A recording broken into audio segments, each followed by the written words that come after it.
Friends, आज विद्यालय में आपका स्वागत है। आज हम कक्षा 10वीं के अर्थशास्त्र का तीसरा अध्याय मुद्रा और साख का भाग 5 देखेंगे। तो चलिए बच्चों स्टार्ट करते हैं।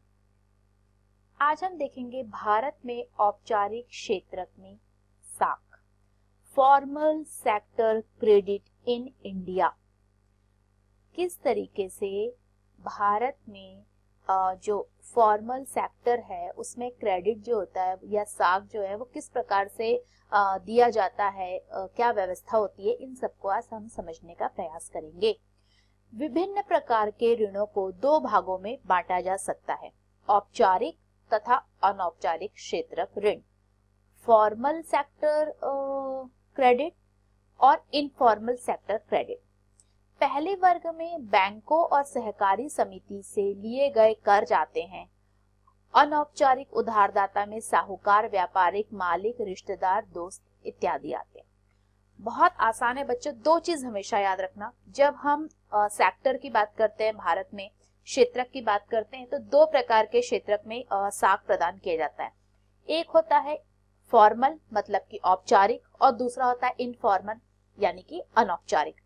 औपचारिक क्षेत्रक ऋण क्या होते हैं? इसमें जो होता है डायरेक्ट आता है आपका बैंक, आपके कोऑपरेटिव्स जो आपकी सहकारी समितियां होती हैं, इन सब से जो हम कर्ज लेते हैं, जो लोन लेते हैं वो आते हैं। मतलब कि जो डायरेक्ट ही जो गवर्नमेंट है जो उनके कंट्रोल में रहते हैं, उनकी देखरेख में रहते हैं वो। अनौपचारिक इनफॉर्मल कौन होते हैं? ऐसे सभी उधारदाता, ऐसे सारे लोग जो हमें ऋण देते हैं, चाहे वो साहूकार हो, व्यापारी हो, कोई भी मालिक हो या फिर रिश्तेदार हो, भाई हो, दोस्त हो, ये सभी जो होता है वो इनफॉर्मल में आते हैं।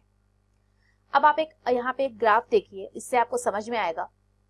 वर्ष 2012 में भारत में 1000 ग्रामीण परिवारों के साख के स्रोत, उन्होंने किस किस तरीके से लोन लिए थे। तो अगर हम देखते हैं इसमें सबसे बड़ा, आप बहुत आसानी से देख सकते हैं कि इसमें 33% हिस्सा जो होता है वो साहूकारों से ऋण का है, जो कि मुख्य रूप से जो ग्रामीण क्षेत्र में रहने वाले लोग हैं वो लेते हैं। तो अनौपचारिक जो साख का प्रतिशत है वो यहाँ पर दिख रहा है। दूसरे तौर पर अगर हम देखें तो बैंक से 25% लोग जो होता है वो व्यावसायिक बैंक से जो होता है लोन ले रहे हैं, और 25% लोग सहकारी समिति जो बैंक होते हैं, जो सहकारी कोऑपरेटिव्स जो समितियां जो बैंक बनाई गई हैं उनसे लेते हैं। इसके अलावा भी जो होता है अन्य प्रतिशत आप देख सकते हैं, चाहे वो अनौपचारिक स्रोत का 5% हो, सरकारी का 1% हो, अन्य अनौपचारिक स्रोत का 2% हो, कुछ रिश्तेदार मित्र से भी जो ऋण लिया गया है वो 8% का है, और जमींदार से प्राप्त होने वाला ऋण 1% है। तो मुख्य रूप से हम देख सकते हैं कि साहूकार से ऋण लिए जा रहे हैं, और इसके अलावा ये अनौपचारिक जो होता है साख हो गया है। और दूसरी तरफ अगर हम देखें तो फॉर्मल लोन जो है वो सहकारी समिति से और बैंक से 25% हमें देखने को मिल रहा है। भारतीय रिजर्व बैंक जो आरबीआई होता है वो ऋणों के औपचारिक स्रोत की कार्यप्रणाली पर नजर रखता है। उदाहरण के लिए हमने देखा कि बैंक अपनी जमा का एक न्यूनतम नकद हिस्सा अपने पास रखते हैं। तो जो जितने भी जो फॉर्मल जो क्रेडिट होते हैं, जो लोन दिया जाता है, वो क्या काम कर रहा है, कैसे काम कर रहे हैं, किस प्रकार से वो लोन दे रहे हैं, इन सभी चीजों पे नजर जो होता है वो RBI, reserve bank of India के द्वारा रखी जाती है। हमने देखा है कि बैंक जो होता है कुछ एक न्यूनतम जो नगद का हिस्सा होता है वो अपने पास रखता है, ताकि किसी भी प्रकार का जो है कोई हानि ना हो बाद में, या जरूरत पड़ने पे जो होता है उसे हम यूज कर सके। समय समय पर बैंकों द्वारा आरबीआई को यह जानकारी देनी पड़ती है कि वे कितना और किनको ऋण दे रहे हैं और उसकी ब्याज की दरें क्या है। इसके साथ साथ जो भी बैंक होते हैं वो सारे बैंक, क्योंकि सारे बैंक का हेड जो होता है वो आरबीआई होता है, तो आरबीआई को सभी बैंक जो होते हैं वो ये इस बात की भी जानकारी देते हैं कि वो किनको कितना ऋण दिए हैं, और कितना ज्यादा इंटरेस्ट रेट जो होता है वो क्या इंटरेस्ट रेट पर वो उनको ऋण प्रोवाइड कराए हैं। ये सारी चीजों की जानकारी उन्हें आरबीआई को देनी पड़ती है। आरबीआई यह भी व्यवस्था करती है कि जो फॉर्मल तरीके से, जो औपचारिक तरीके से जो ऋण प्रदान किया जा रहा है उसका लाभ केवल बड़े बड़े ही जो लोग हैं, जो मतलब कैपिटलिस्ट लोग हैं, तो सिर्फ उन्हीं लोग जो होता है इसका यूज नहीं करें, बल्कि जो गरीब किसान हैं, जो कॉटेज इंडस्ट्री वगैरह जैसे लगाने वाले जो लोग हैं, जो गरीब फार्मर है, उन लोगों को भी जो है इससे सहायता मिल सके। अनौपचारिक क्षेत्र में ऋणदाताओं की गतिविधियों की देखरेख करने वाली कोई संस्था नहीं है। अगर दूसरी बात हम बात करते हैं इनफॉर्मल या अनौपचारिक क्षेत्र में, सेक्टर में, तो वहां पे ऋण प्रदान करने वाले जो लोग हैं उनके लिए उनकी देखरेख करने वाली कोई संस्था नहीं है। वो अपनी इच्छा के अनुसार ऋण दे सकते हैं और उन्हें नाजायज तरीकों से अपने पैसे वापस लेने से रोकने वाला कोई नहीं है। मतलब वो किसी भी चाहे तो कितने भी इंटरेस्ट रेट लगा के जो है वो ऋण दे सकते हैं, वो उनके लिए कोई फिक्स नहीं है या उन्हें इसी इंटरेस्ट रेट से जो होता है ऋण देना, ऐसा नहीं है। वो अपना मनमाना जो होता है वो कर लगा सकते हैं और उसको पैसे को वापस लेने के लिए भी जो होता है वो अपने तरीके से पैसे वापस ले सकते हैं। तो कोई भी एक लीगल प्रोसीजर इन लोग जो है फॉलो नहीं करते हैं। औपचारिक ऋणदाताओं की तुलना में अनौपचारिक क्षेत्र के ज्यादातर ऋणदाता कहीं अधिक ब्याज वसूल करते हैं। इसलिए अनौपचारिक ऋण कर्जदाता को अधिक महंगा पड़ता है।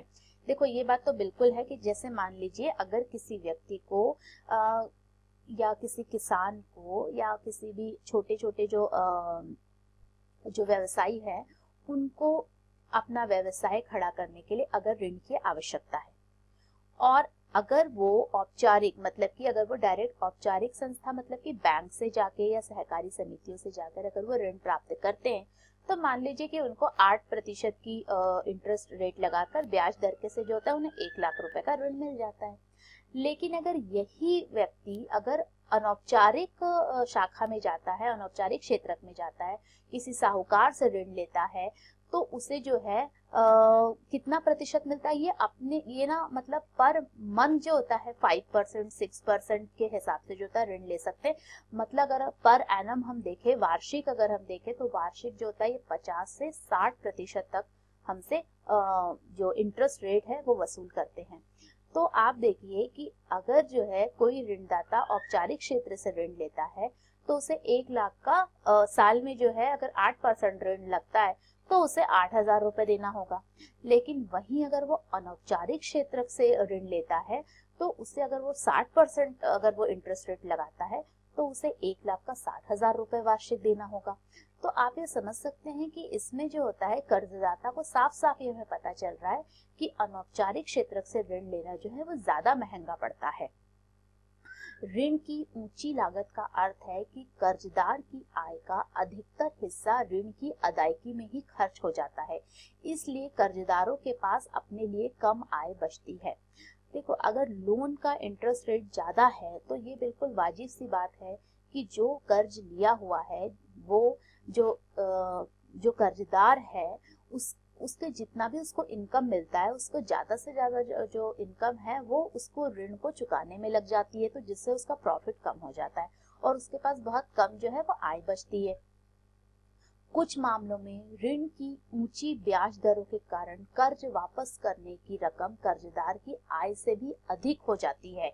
जैसे कि मैंने आपको बताया कि अगर मान लीजिए वो 1 लाख रुपए अनौपचारिक क्षेत्र से ऋण ले रहा है और अगर उसे 50,000 रुपए अगर वो कमा रहा है, लेकिन अगर उसे साल में 60,000 रुपए, क्योंकि अगर वो 60% की ब्याज दर से उसको ऋण मिला है और अगर वो 60,000 रुपए उनको चुका रहा है तो इससे उसको कुछ भी फायदा नहीं हो रहा है, बल्कि उसको एक्स्ट्रा 10,000 रुपए और देना पड़ रहा है। तो इस व्यवस्था के कारण ऋण का बोझ जो होता है वो कर्जदार पर बहुत ज्यादा बढ़ जाता है और व्यक्ति ऋण के जाल में फंस जाता है। इसीलिए कहा गया है कि अनौपचारिक क्षेत्र से ऋण लेने के कारण व्यक्ति अगर एक बार ऋण के जाल में फंसा तो उसका निकलना नामुमकिन हो जाता है।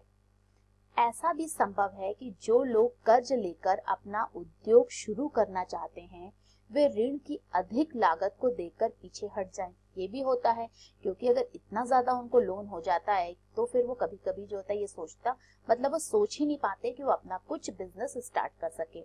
इन सभी कारण को देखते हुए बैंकों और सहकारी समितियों को ज्यादा कर्ज देना चाहिए, ये बहुत ज्यादा आवश्यक है। इसके जरिए लोगों की आय बढ़ सकती है और बहुत से लोग अपनी विभिन्न जरूरतों के लिए सस्ता कर्ज भी ले सकते हैं। तो इससे क्या होगा कि लोगों की इनकम बढ़ेगी और उनकी जो रिक्वायरमेंट है वो भी फुलफिल हो जाएगी। वे फसल उगा सकते हैं, कोई कारोबार कर सकते हैं, छोटे छोटे उद्योग इत्यादि लगा सकते हैं। तो इन सब से जो होता है उनका स्वयं का भी विकास होगा और राष्ट्र का भी विकास होगा। वे नया उद्योग लगा सकते हैं या वस्तुओं का व्यापार कर सकते हैं। सस्ता और सामर्थ्य के अनुकूल कर्ज जो होता है वो देश के विकास के लिए बहुत आवश्यक होता है, क्योंकि अगर देश का एक व्यक्ति भी ग्रो करता है तो इसका मतलब है कि वो राष्ट्र का भी विकास हो रहा है। आप यहाँ पे एक देखिए चार्ट है जिसके द्वारा ये बताया गया है औपचारिक और अनौपचारिक साख किसे क्या मिलता है। अब हम इसमें देखेंगे, इस आलेख में जो है गरीब और अमीर लोगों को 4 भागों में बांटा गया है। ठीक है, ये एक ग्राफ है जिसमें हम देखते हैं कि शहरी परिवारों द्वारा किए गए कुल ऋण का कितना प्रतिशत औपचारिक और कितना प्रतिशत अनौपचारिक था। आपको 2 इसमें दिख रहा है, एक है बैंगनी और दूसरा है नीला। आप सबसे पहले हम देखते हैं गरीब परिवार। गरीब परिवार देखिए मुख्य रूप से किस पर डिपेंड है, अनौपचारिक स्रोत पर डिपेंड है, मतलब वो साहूकार, रिश्तेदार के जो मालिक होता है उनसे ही ऋण लेता है। 85% जो होता है वो अनौपचारिक स्रोत से ऋण ले रहा है और केवल 15% जो होता है वो बैंक या सहकारी समितियों से ऋण लेता है। ये कौन ले रहा है, गरीब परिवार। दूसरी हम बात करते हैं कम संपत्ति वाले परिवार, मतलब कि थोड़े से गरीब, तो बहुत ज्यादा गरीब नहीं बल्कि जिसकी संपत्ति थोड़ी कम है। ऐसे लोग का भी अगर हम प्रतिशत देखें तो 53% लोग आज भी जो है अनौपचारिक स्रोत मतलब साहूकार, जमीन के मालिक वगैरह से ही ऋण प्राप्त कर रहे हैं और 47% लोग जो है वो बैंक से या सहकारी समिति से ऋण प्राप्त करते हैं। इसके बाद हम देखते हैं कि जो समृद्ध परिवार है वे जिनके पास अच्छा पैसा है, तो ऐसे लोग जो है उनका प्रतिशत देखिए अब विपरीत आपको दिखेगा। ये लोग जो है 72% लोग जो है वो बैंकों से या सहकारी समिति से ऋण लेते हैं और केवल 28% लोग ऐसे हैं जो कि आज भी साहूकारों वगैरह से ऋण प्राप्त करते हैं। लेकिन अगर हम बात करते हैं अमीर परिवार की, तो अगर हम भारत में अमीर परिवार को देखें तो ऐसे परिवारों में केवल 10% ही ऐसे लोग हैं जो कि साहूकारों से या फिर जमीन के मालिक से ऋण लेते हैं, बल्कि 90% जो लोग होते हैं वो किससे लेते हैं, बैंक से ऋण ले रहे हैं या फिर सहकारी समितियों से ऋण प्राप्त कर रहे हैं।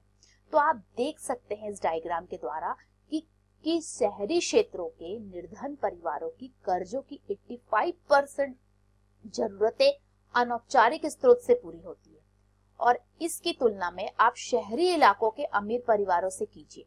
मतलब आज भी देश में जो गरीब लोग हैं वो अनौपचारिक स्रोत पे ज्यादा डिपेंड है, किसकी बजाय, औपचारिक स्रोत की बजाय। आप क्या देखते हैं, इनमें से केवल 10% कर्ज अनौपचारिक स्रोत से जबकि 90% औपचारिक स्रोत से है। किनका, अमीर परिवारों का। इस तरह की तस्वीर ग्रामीण क्षेत्रों में भी है। अमीर परिवार औपचारिक ऋणदाताओं से सस्ता ऋण ले रहे हैं, इन्हें बहुत कम रेट ऑफ इंटरेस्ट पे लोन मिल रहा है जबकि इनके पास पैसा है। लेकिन जो गरीब लोग हैं, गरीब परिवार को कर्ज के लिए बहुत ज्यादा पैसा देना पड़ रहा है क्योंकि ये किस पे डिपेंड है, अनौपचारिक स्रोत पे है। इस सब से क्या पता चलता है, पहला, औपचारिक स्रोत अभी भी ग्रामीण परिवारों की कुल ऋण जरूरतों का केवल 50% जो होता है वो जरूरत पूरा कर पाते हैं, बाकी जरूरतें उनके अनौपचारिक स्रोत से ही पूरी हो रही हैं। अनौपचारिक ऋणदाताओं के लिए लिए गए उधार पर आमतौर से ब्याज की दरें बहुत ज्यादा होती है, इंटरेस्ट रेट बहुत ज्यादा लेते हैं और यह उधार कर्जदाताओं की आय बढ़ाने का काम कम ही कर पाता है। इनसे जो होता है, इनका ज्यादातर प्रतिशत जो होता है इनके लोन को चुकाने में चला जाता है। इसलिए बैंक और सरकारी जो सहकारी समितियां होती है उनको अपनी गतिविधियां, विशेषकर ग्रामीण इलाकों में उनको अपनी एक्टिविटियां बढ़ाने की जरूरत है ताकि कर्जदारों की अनौपचारिक स्रोत पर जो निर्भरता है वो अब कम हो। दूसरा, यदि एक तरफ औपचारिक स्रोत के ऋणों का विस्तार होना चाहिए तो दूसरी ओर यह भी जरूरी है कि यह ऋण सभी लोगों को प्राप्त हो सके। ऐसा ना हो कि इसका लाभ केवल पूंजीपति लोग को ही हो, बल्कि इसका लाभ ग्रामीण और जो गरीब लोग हैं उनको भी प्राप्त हो सके। वर्तमान समय में अमीर परिवार ही औपचारिक स्रोत से ऋण प्राप्त कर रहा है। ये आपने इस डायग्राम में भी देखा था कि जो अमीर, जो समृद्ध लोग हैं वही जो है बैंक वगैरह से ऋण लेते हैं, जबकि गरीब परिवार आज भी साहूकारों के जंजाल में ही फंसा हुआ है, वो उन्हीं स्रोतों पर निर्भर है। यह जरूरी है कि औपचारिक ऋण का अधिक समान वितरण हो। जो ये असमान वितरण अभी हो रहा है इसे कम करने की आवश्यकता है और यह आवश्यक है कि उनका वितरण समान हो ताकि गरीब परिवार भी सस्ते ऋण का फायदा उठा सके।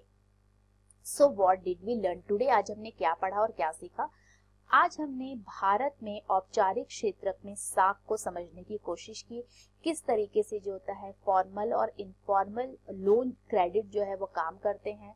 आज भी देश के अधिकांश जो गरीब लोग हैं वो अनौपचारिक लोन लेने पर जो होता है ज़्यादा से ज़्यादा उसी पर निर्भर है, और जो अमीर लोग हैं वो इस बैंक से और सहकारी समिति से जो है ऋण लेकर उसका लाभ कमा रहे हैं।